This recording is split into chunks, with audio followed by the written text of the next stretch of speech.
मनोज दे जी। राधे राधे राधे महाराज जी। महाराज जी, मैं YouTube पर लोगों को सोशल मीडिया के बारे में सिखाता हूँ और मोटिवेट करता हूँ।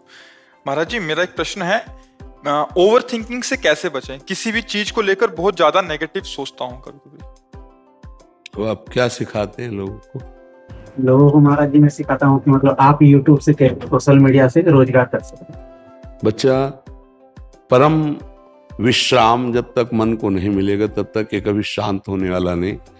चाहे आप 100 करोड़ रुपया रोज कमाने लगे, 100 करोड़ रुपया रोज कमाने लगे, चाहे आप हजारों लाखों विषय भोग रोज भोगने लगे, तो भी आपकी ओवर थिंकिंग रुकने वाली नहीं। समझ पा रहे हो या इसमें आपको कोई संशय है? नहीं। 100 रुपए की मांग, फिर 1000 रुपए की मांग, फिर 1 लाख की मांग, फिर करोड़ की मांग, फिर अरब की मांग, ये बढ़ती ही चली जाएगी। इसकी पूर्ति नहीं होती कभी, आज तक किसी की नहीं हुई। इतिहास साक्षी है। उसी की पूर्ति होती है जिसको अध्यात्म का ज्ञान हो जाता है।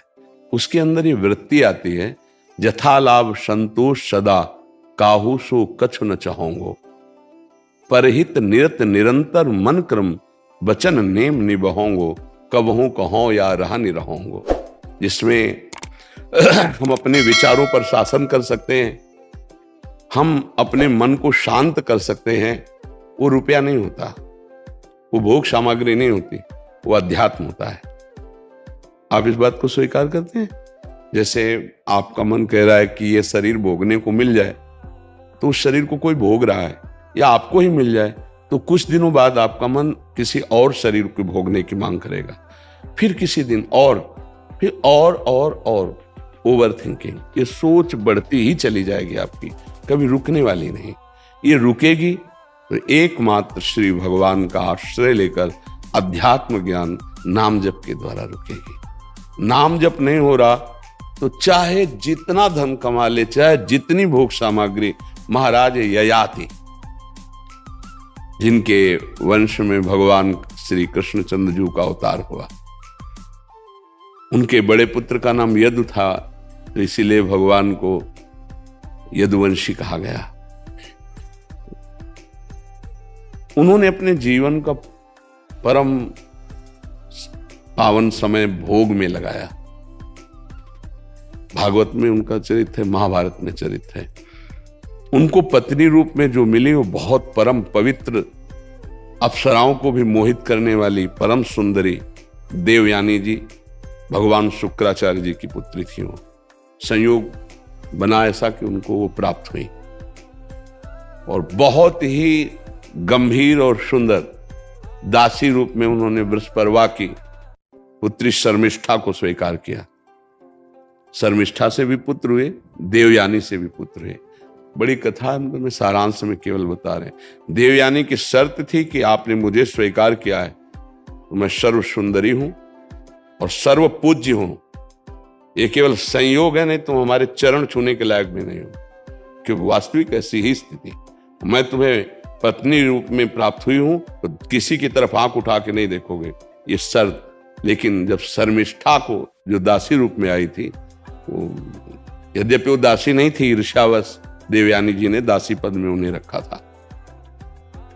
इतनी सुंदर और गंभीर मुद्रा में थी, महाराज ययाति लुभायमान हो गए, जबकि सर्व सुंदर देवयानी जी, शर्मिष्ठा जी से भी पुत्र प्रकट हुए। एक दिन वो शिकार के बहाने जा रहे थे, तो वहां नए नए बालक पिताश्री कह करके लिपटे। देवयानी ने कहा, पिताश्री आपको कैसे कह सकते हैं ये? तो उन्होंने कहा कि बालक हैं, ऐसे भाव से कहते नहीं, सत्य बोलिए आप। तो उनका हमारे ही बालक हैं। तो तुरंत उसी समय चली गई भगवान शुक्राचार्य जी के पास और कहा, इन्होंने हमारे साथ छल किया, इनको दंड मिलना चाहिए। महाराज ययाति जब सामने गए तो उन्होंने कहा, जाओ, तुम इतने काम मोहित हो रहे हो तो जरावस्था को प्राप्त हो जाओ, वृद्धावस्था। अब देवयानी से कहा कि पिता से साफ तो दिला दिया, क्या इसमें तुम्हारा हित होगा? उनको लगा कि गलती हो गई, तो उन्होंने पिताजी से कहा, इस जरा को मुक्त कर दीजिए। तो उनका एक ही उपाय, कोई पुत्र तुम्हें अपना यौवन दे देते तो तुम यौवन पुत्र से भी यौवन प्राप्त करके उन्होंने फिर विषयों को भोगा। अंत तो गत्वा उन्होंने लिखा अपना अनुभव, एक भगवद विमुख को, विषयी पुरुष को संसार के संपूर्ण भोग मिल जाए तो भी उसकी तृप्ति नहीं होने वाली। ओवर थिंकिंग पर ब्रेक लग सकती है तो भगवान का आश्रय और भजन से दूसरा कोई उपाय नहीं। चाहे कुछ भी मिल जाए वो सोचता ही रहेगा, क्योंकि मन को विश्राम देने की एकमात्र क्षमता श्री भगवान में है, भजन में है। तब लगी कुशल न जीव को, सपने हो मन विश्राम, जब लगी भजत न राम को, शोक धाम तज काम। भगवान का आश्रय, सत्य शास्त्रों का स्वाध्याय, संत महापुरुषों का सत्संग, उसका जब मनन हम करेंगे तो हम जैसी भी स्थिति में उसमें प्रसन्न होना सीख जाएंगे। यही समस्त कामनाओं को नष्ट कर देगी स्थिति। बिन संतोष न काम न साही, अछत काम सुख सपने उनाए। यदि संतोष धन रूप नहीं आया तो कामनाओं की बढ़ोतरी उसको जलाती रहेगी, उसको मिटा देगी, नष्ट कर देगी। तो ओवर थिंकिंग से बचने के लिए भगवान का आश्रय, सत्संग और नाम जप, ये 3 बातें यदि जीवन में आ जाए तो बहुत आनंद आ जाएगा, मन प्रसन्न रहेगा, विश्राम को प्राप्त हो जाएगा। अगर अध्यात्म से नहीं जुड़ा है तो हमें एक उदाहरण बता दो कोई, जो अभी तुम्हें वर्तमान में दिखाई दे रहा हो, लेकिन बाहरी बात को लेके नहीं। तुम बाहरी बात को लेके और हम यहाँ आंतरिक बात को लेके, जैसे तुम प्रश्न करते हो ऐसे आंतरिक स्थितियां यहाँ सबकी आती हैं। बड़े बड़े धनी मानी पदाधिकारी सब, और उनसे संभाषण होता है तो हमें सब पता चल जाता है।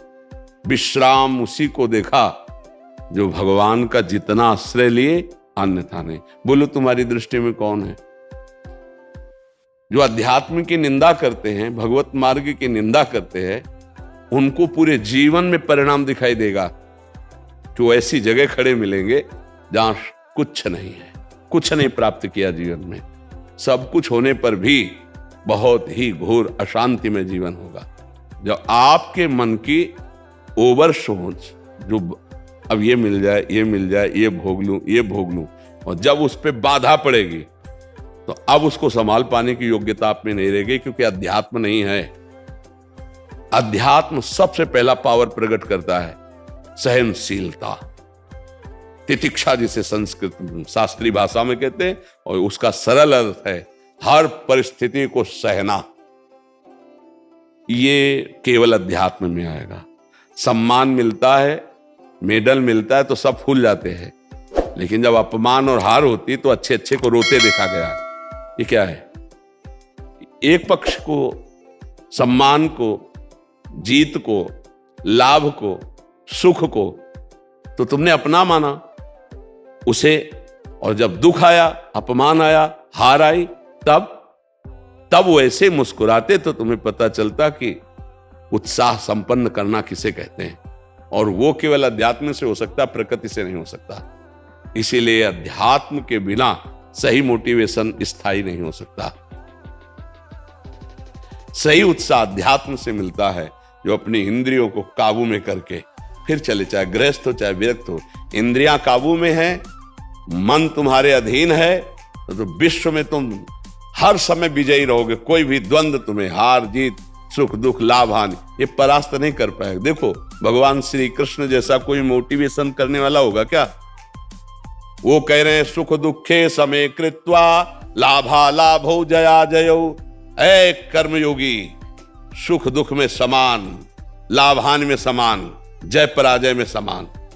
अगर इनका मोटिवेशन स्वीकार कर ले तो वो सदैव प्रसन्न रहेगा। ये हैं, देखो जगत गुरु भगवान श्री कृष्ण बोल रहे हैं, मात्रा स्पर्शास्तु कौन्तेय शीतोष्ण सुख दुखदा आगमा पाइनो नित्य तास्तितिक्षस्व भारत। ये अनित्य है, नाशवान है, काम क्रोध लोभ मोह मद मत्सर मान अपमान, इनके आने जाने में तो दुखी सुखी मत हो। सम धारण कर, समता को धारण कर, व्यथित मत हो। जो नहीं व्यथित होता वही परम पद का अधिकारी होता है। यम ही न व्यथ्यन्ते ते पुरुषम पुरुषर्षभ सम दुखा सुखाधीरम स्वमृतत्वाय कल्पते। बिना अध्यात्म के बच्चा ना तो ओवर थिंकिंग को रोका जा सकता है, और ना हम शांत हो सकते हैं, ना हम प्रसन्न हो सकते हैं। हाँ, हर्षित हो सकते हैं तो परिणाम में शोकित होना पड़ेगा। आज हमारे मन के अनुकूल कार्य हो गया तो हर्षित हो गए, कल शोकित होना पड़ेगा। हमें लगता है कि ये 3 बातें जीवन में उतारनी चाहिए। पहला, भगवान का आश्रय, दूसरा भगवान का नाम जप, और ये दोनों पुष्ट कैसे हो? ये संत समागम। अगर सत्संग करते रहे तो बात समझ में आ जाएगी, नहीं तो फिर गड़बड़ रहेगा। जैसे समाज में किसी भी मार्ग का उपदेशक बने तो बहुत मजबूत होना चाहिए। जैसे डूबने वाले को निकालने के लिए तुम कूद रहे हो तो तुम्हें अच्छा तैराक और अपने से भारी वजन को लेकर तैरने का अभ्यास होना चाहिए। और जो डूब रहा है वो पहले तुम्हें डुबोएगा, अगर फंस गए उसके चक्कर में पहले तुम्हें डुबोएगा, क्योंकि वो सांस लेना चाहेगा।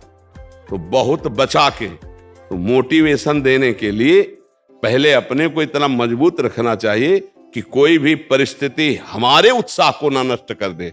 चाहे सामने से गाली आवे, चाहे सामने से निंदा या अपमान आवे, लेकिन हमको उसको उत्साह बढ़ाना है, उसको सुख देना है। इतनी क्षमता केवल अध्यात्म में होती है, प्रकृति की पढ़ाई में नहीं होती। महर्षि, इन्होंने ये जो लिख रहे हैं कि ये मोटिवेशन देते हैं कि YouTube में आप आओ और इससे आपको अच्छे पैसे मिलेंगे, ये वाला मोटिवेशन देते हैं। आप चैनल बनाओ और ऐसा ऐसा काम करो, उसमें कोई दिक्कत आती है तो वो बताते हैं। हमें कोई परेशानी नहीं, जीवन यापन के लिए कुछ भी किया जाए, जो भी जैसा भी है, पापाचरण छोड़ करके जैसा भी हो, जो भी कार्य मिले, चाहे किसानी हो, व्यापार हो, नौकरी हो, जीवन यापन के लिए है। लेकिन जीवन किसके लिए है? जीने के लिए सब कार्य किए जाते हैं, लेकिन हम जी किसके लिए रहे? अब इस प्रश्न का उत्तर अगर हो तो सही मोटिवेशन मिल जाए। जीने के लिए बहुत से उपाय हैं। नौकरी कर रहे हैं, व्यापार कर रहे हैं, विविध प्रकार के कर रहे हैं, क्योंकि उसे पैसा मिलेगा, पैसे से भोग सामग्री मिलेगी, भोग सामग्री से जीवन चलेगा। तो जी किसके लिए रहे हो? इसका उत्तर समझ लो तो सही मोटिवेशन आ जाएगा, सही उत्साह आ जाएगा। हम जी रहे हैं भगवान की प्राप्ति के लिए। अगर मानव जीवन में भगवान की प्राप्ति नहीं हुई तो पैसा कमा रहे हैं भोगों के लिए, भोग भोग रहे हैं जीने के लिए, और जी रहे हैं भोग भोगने के लिए। फिर इसके बाद मृत्यु, फिर यही सब लीलाएं पशु पक्षी भी कर रहे हैं। बार बार जन्म, बार बार मरण, बार बार माँ के गर्भ में जाना। आज इस बार तो मानुषिक माँ मिली है, अगली बार कौन सी माँ मिले? इसलिए पुनरपि जन्मम पुनरपि मरणम पुनरपि जननी जठरे शयनम, इस चक्र को काटना है। और इस चक्र को काटने का उत्साह भगवान की शरण में। YouTube कोई अविनाशी या स्थायी दाता नहीं है। जिस दिन बंद हुआ तो डिप्रेशन में पहुंच जाओगे, नहीं पहुंच जाओगे तो सही मोटिवेशन नहीं हुआ। साथ में ऐसा भी मोटिवेशन होना चाहिए कि कल YouTube बंद हो जाए तो फिर आप में वो क्षमता होनी चाहिए कि आपके पास और भी मार्ग है, आपको निराश नहीं हो। महाराज जी आगे पूछ भी रहे हैं, बहुत लोग तो सफल हो रहे हैं इसमें, लाखों कमा रहे हैं, लेकिन वो वो सफलता भी अस्थाई है, स्थायी नहीं है। कह रहे हैं काफी असफल हो जाते हैं, उसका पुण्य का काम, ये पुण्य हो रहा है मेरा, है पाप हो रहा है, मैं तो उनको मोटिवेट कर रहा हूँ। समझ नहीं आ रहा। पुण्य और पाप तो शास्त्र आज्ञा का पालन करने से पुण्य होता है, शास्त्र विरुद्ध आचरण करने से पाप होता है। इसमें कोई पुण्य और पाप का क्षेत्र थोड़ी जाए। YouTube में आप चैनल बना करके एक व्यापार कर रहे हैं, लेकिन इसको सुकृत थोड़ी बोल देंगे, आप पुण्य थोड़ी बोल देंगे। मान लो खेती हो रही तो कोई पुण्य थोड़ी हो रहा है। खेती से जो अन्न पैदा हुआ मेहनत से, वो जो आप दूसरे को पवा रहे हो, जिससे कोई संबंध नहीं है, भूखा है, अब ये पुण्य बात हुई। आप तो व्यापार करने का एक रास्ता बता रहे हैं, तो ये तो जीने का रास्ता है। अब YouTube से जो आपको मिलते हैं, उनमें से कितने औषधालय में बेचते हैं आप, कितनी के गरीबों की औषधि करवाते हैं, कितने पैसे की, कितने भूखों का पेट भरते हैं, कितने के वस्त्र देते हैं, वो पुण्य शब्द से जुड़ेगा जाकर के। तो हमें लगता है कि थोड़ा हम शास्त्रों का स्वाध्याय करें, नाम जप करें, भगवद आश्रित रहें, क्योंकि यह सब बच्चा टिकाऊ नहीं। न यहां विश्व का कोई पद टिकाऊ है, न कोई संपत्ति टिकाऊ है, कुछ टिकाऊ नहीं है। यहां परिवर्तनशील नाशवान है। बढ़ाइए उत्साह, नौजवानों को प्रेरित कीजिए, पर साथ में इतना भी तुमको ज्ञान हो और उनको ज्ञान हो कि कमाना बुरा नहीं है, कमाओ, लेकिन उनका धर्म में प्रयोग करो और शास्त्र स्वाध्याय करके आध्यात्मिक बनो, जिससे तुम हर कष्ट को सह सको। हाँ, एक बार चक्रवर्ती सम्राट पद पर हस्तिनापुर के राजा बने युधिष्ठिर जी। अगला कदम आता है कि 13 वर्ष का वनवास, 1 वर्ष का अज्ञातवास, इसके बाद फिर ये क्रम चक्र चलता है। ऐसा नहीं कि आज 5 लाख आप कमा रहे हो तो सदैव आप ऐसे ही चलोगे या ऐसे सुखी रहोगे। ये कोई सच्चिदानंद अविनाशी नहीं है यूट्यूब, या कोई भी मार्ग अविनाशी नहीं। मुझे लगता है परम विश्राम और शांति के लिए, ये व्यवहार के लिए करो, लेकिन अध्यात्म का ज्ञान और भगवान का आश्रय भजन जरूर होना चाहिए। नहीं उसके बिना आपकी सोच आपको परेशान कर देगी। संतोष उसी को होता है जिसके पास नाम है, भगवान का भरोसा है। चैन से जीने के लिए एक रास्ता है, भगवान का आश्रय, नाम जप और सत्संग। इससे आपका ज्ञान विकास को प्राप्त होगा। नहीं, हम बहुतों को पराजित और रोते हुए देखा है।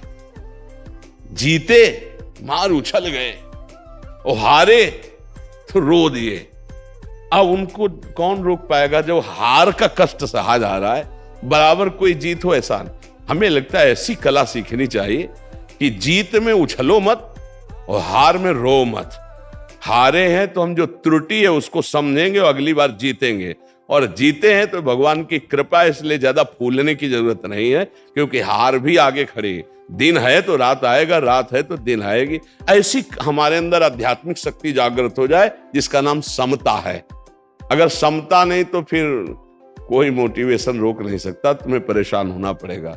संसारिकता आपके विश्राम के लिए योग्य नहीं है। मन को कोई भी संसारिकता कभी विश्राम नहीं दे सकती। महाराज पुररवा को उर्वशी जी मिली थी, फिर भी उनकी तृप्ति नहीं हुई थी। उनकी जो दशा वर्णन की गई, वो पागल से घूम रहे थे। बाद में भगवान की कृपा से उनकी फिर बुद्धि शुद्ध हुई। महाराज पुररवा ये बहुत बड़े चक्रवर्ती सम्राट थे, उन्होंने अपने अनुभव लिखे। चाहे जितना सुख प्राप्त हो, भगवान से विमुख जीव को कभी शांति नहीं मिल सकती, कभी विश्राम नहीं मिल सकता। इसलिए नाम जप करो, सत्संग करो और शास्त्रों का स्वाध्याय करो। एक अध्याय चाहे पढ़ो, भागवत पढ़ा करो, हिंदी से ही पढ़ा करो, ठीक है। हाँ, और सबको उत्साह बढ़ाओ। अगर ये उत्साह में इतना हमारी प्रार्थना हो जाए, आपकी कोई बात सुन रहा हो और आप 5 मिनट राधा राधा जपवा लो तो बहुत बढ़िया रहेगा। 5 मिनट भाई हमारे पास आए तो असलियत वाली बात है भाई, प्रलोभन दे दो। 5 मिनट अगर नाम जपना शुरू होगा तो उसका जीवन मंगल में हो जाएगा। हमें विश्वास है कि हमारे प्रभु का नाम भाव कुभाव अनखाल सहु, नाम जपत मंगल दिस दसहु। हमने एक बार प्रार्थना की थी, 24 घंटे में 24 मिनट मुझे दे दो। मुझे देने का मतलब मेरी बात मान लो। 24 मिनट अगर तुम भगवान की आराधना करोगे तो 84 लाख योनियों से मुक्त होने की सामर्थ्य तुम में आ जाएगी। जैसे लोग मनोरंजन के लिए समय देते हैं, तो 24 मिनट बाबा जी को समय दे दो। हमको रुपया पैसा ये मांग तो नहीं है, यही मांग है कि गंदे आचरण छोड़ो, 24 मिनट भजन करने लगो। हमारे भगवान बड़े कृपाल हैं। 24 मिनट शुरू करोगे तो 24 घंटा में ना जाना, तुम्हें बताना ऐसा स्वाद लगेगा कि 24 घंटा और जिसका भजन होने लगा वो मुक्त हो गया। भजन करने वाला ही भव समुद्र से मुक्त हो सकता है, दूसरा कोई उपाय नहीं।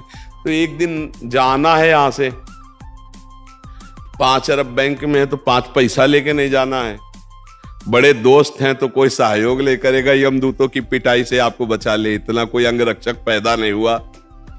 विश्व में कोई ऐसा अंग रक्षक नहीं है जिस समय यमदूत पिटाई कर रहे हो हमारे को बचा ले। वो केवल भगवान का नाम, भगवान ही बचा सकते, दूसरा नहीं। इसलिए अंतिम मोटिवेशन नाम, भगवान का आश्रय, वही आपको बचाएगा जी।